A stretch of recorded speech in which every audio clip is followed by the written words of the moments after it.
The industry for car navigation devices has boomed this decade, and Europe's largest seller of the gadgets is Dutch business TomTom. Well, to coincide with the Paris Motor Show, TomTom is launching what it calls a traffic manifesto.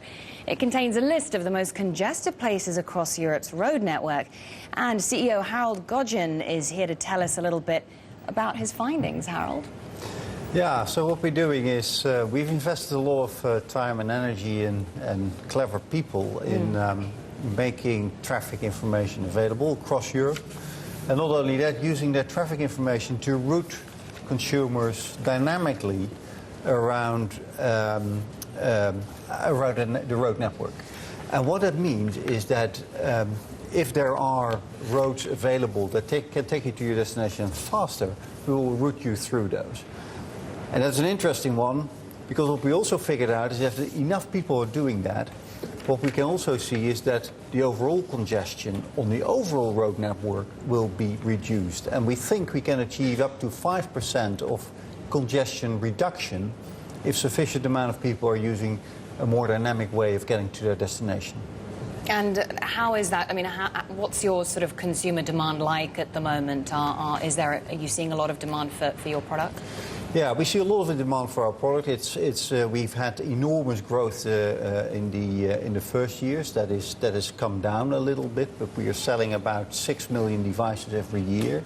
And the interesting thing is that a larger proportion of those devices are connected. They have a SIM card. They are continuously connecting and sending information to our servers.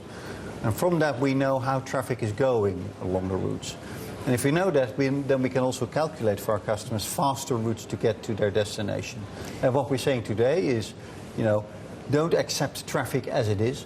There is something we can do about it. We need to build new roads and all that good stuff. But we also can use existing capacity much more effectively than what we're doing today.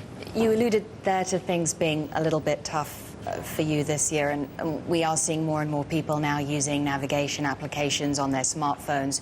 Do you expect the US market specifically to continue shrinking? It's not shrinking, it's going sideways. So we have seen similar amounts of volume this year as we saw last year. So it's not really going down, and we see a renewed interest. Now the products are getting better, technology is delivering better, and you can do more with it. It's, car navigation used to be a don't get lost thing. And increasingly, it is a more dynamic experience that helps you to get you to your destination in a much faster way than ever before. And that technology is now maturing. So we're getting at a new level of sophistication. We're very excited about that because we think we can help individuals, but also we can help on a much larger scale to help reduce traffic congestion. Now the technology is so much advanced. Now, Harrold, I just want to broaden things out a little bit because we have had a great deal of breaking economic news during the course of this morning from Spain, from Ireland. Give me your assessment of consumer confidence in Europe at this point in time. It's fragile.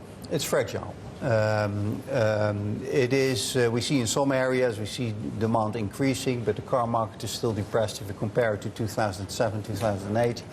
And I think consumers are conscious about their spending. And we see that across the globe. We see that in the US. We see that in Europe as well. So I don't think we're out of...